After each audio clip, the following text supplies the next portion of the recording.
Here I am deep in the backyard trails. Got another board to do. As usual, these are explorations. I'm just throwing ideas at the wall and trying to organize them a little bit. I'd really like to get reactions on some of these videos. Anyway, a topic that's come up a lot that I've kind of reacted to inside is the veil. You know, people are always talking about the veil, so I kind of wanted to explore ideas about that a little bit. It's on one hand, I kept thinking it's a simplicity. It's just a matter of the physical body. Body comes in as a blank tablet, tabula rasa, whatever. It's a blank tablet, so that, there's no memories over it. The only memories you can bring are ones you bring via your acal, your higher bodies. If you watch this channel, I hope you believe that higher bodies exist. I'm going to leave that as a given for now. It's certainly a debatable point, but let's take it for a given. So the model I go by a lot is you've got to wake up your higher bodies above you. You got to wake up your three higher chakras, but eventually you got to wake up the non-physical chakras above it. And this is something I've seen. I used to see it quite a bit. I went through a phase of seeing it where I'd see like about a foot above someone's head, I'd see like a blue dot, a little blue. And I was seeing it even in movies, these people are dead already, old movie. Anyway, that's a longer discussion.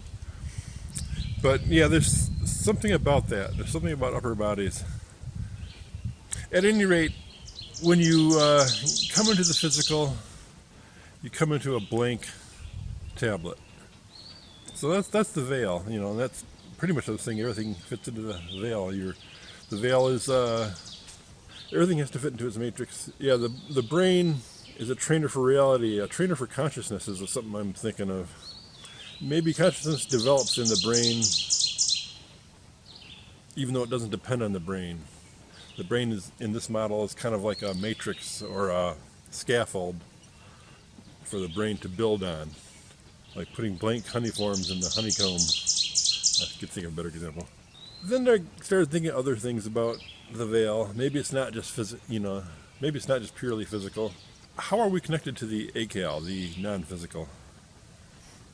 If we have higher bodies, how are we connected to them? How can we communicate with them? Consciousness, well, not the physical body. Consciousness creates reality. Consciousness is a reality. And then I got into the nature of reality here.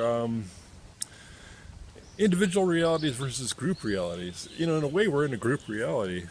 We all go by the same driving techniques when we drive on the road, for example. We all use the same symbols on the road. We all see the same sights. So there is common consciousness. There's also an individual reality. So the two are like a Venn diagram. They overlap. Yeah, it's odd. The way dream recall works is really odd to me, because quite often, I don't know if others have this experience too, I'll be doing something during the day, puttering or something, and all of a sudden I'll remember a dream that I had 3 or 4 days ago that I never recalled before.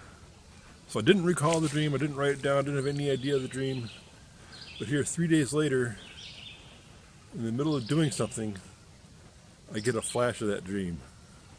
It's like it's never really gone. You have to have a handle to pull that detail back out. Again, am I pulling it out of the back of my brain, or am I pulling it out of something beyond? So in my general theory, you're kind of awakening your chakras. Your lower chakras always have to be in balance and working, but your higher chakras, your heart, throat, brain, the tristil, third eye, and the crown chakra, these higher chakras, kind of including the heart, have to be opened up without closing down the lower ones, of course. But beyond that, there's supposedly higher chakras beyond the crown chakra. About a foot above your head is another whole set of chakras. And the bottom 1 or 2 of those, we kind of start to get consciousness of, in my humble opinion. So people who are working in the higher parts of esoterica nibble and start to awaken those higher chakras. And to me, that's the only way you can get memory from the akal to the kal, from the non-physical to the physical. So the big thing is obviously dream recall. Dreams are never fully forgotten, but you have to have a handle to pull the memory back from. So a lot of the people, they'll keep a pen and pencil by their bed, and they'll write down just a few words from the dream that they just had when they wake up in the middle of the night. And if you look at those 3 or 4 words, sometimes you can pull the whole dream back from just one word. You start to think of the pictures, the images around it. You pull the whole thing back. Now, are you pulling it out of your back of your brain, or are you pulling it out of consciousness at a non-physical level? That is the big question for me. Are you pulling it from the akal, the non-physical? So it's the whole thing about dream recall and any kind of mystical experience recall is the translation from the akal, the non-physical, to the physical. I have this thing where I'll be doing something simple, maybe puttering around with something unrelated. Wow, big beautiful crow just landed near me. That's cool. Bigger than a crow. It might be a... Hey, baby.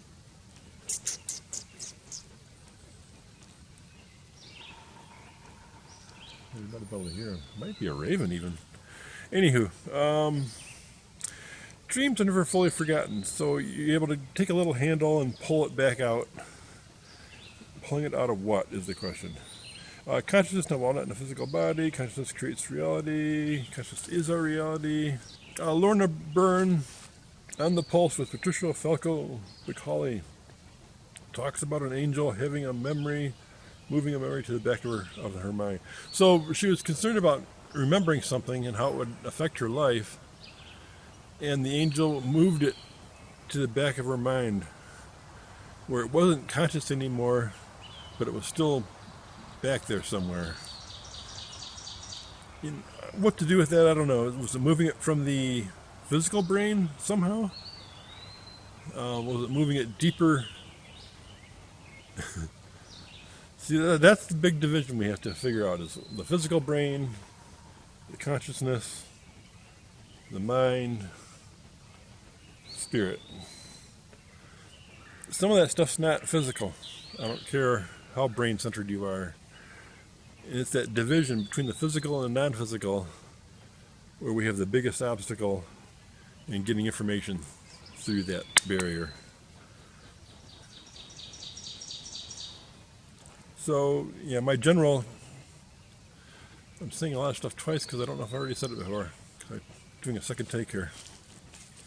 So my general take is, of course, that we've got our 7 chakras, we've got our higher 4, higher 3. We have to keep everything open, reasonably open, not fully open. We have to keep everything in balance, everything open and balanced. We have to start to wake our consciousness up to our higher chakras, including the crown, which is kind of... It's easy to concentrate on the tisrotil. That's a point you can focus on.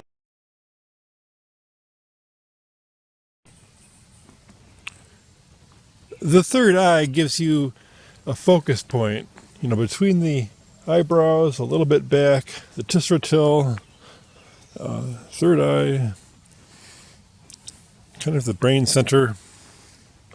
That's a physical location that's concrete, localized, but the crown chakra is more, it's like where a crown would be on your head. But it's less of a point target.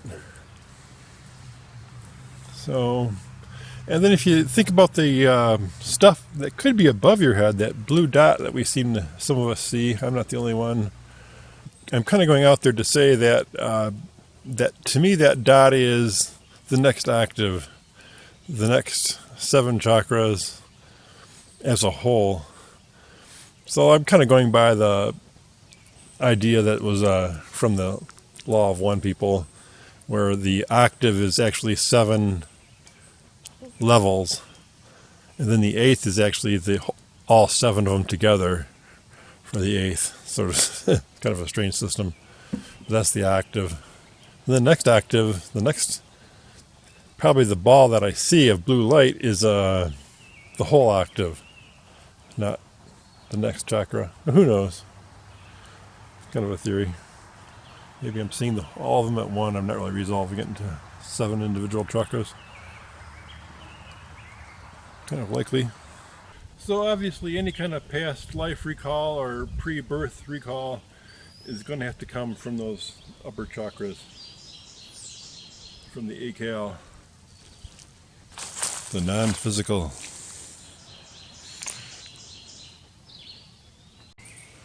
And then really, to sum up the whole video, I hope somebody stayed for this part.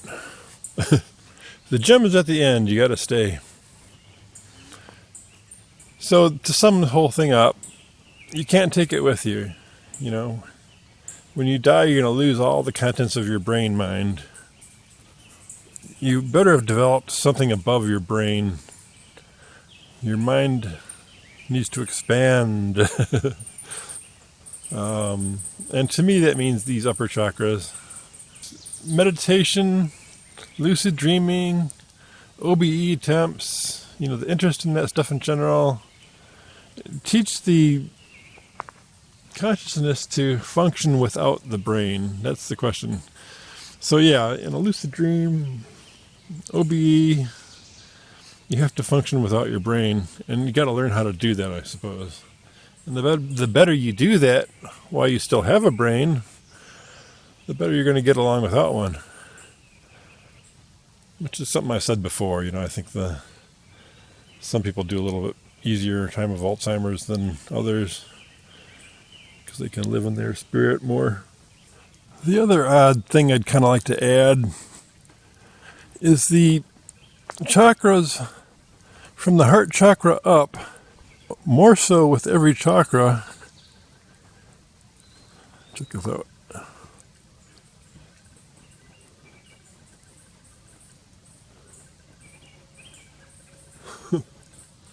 Floating in the air.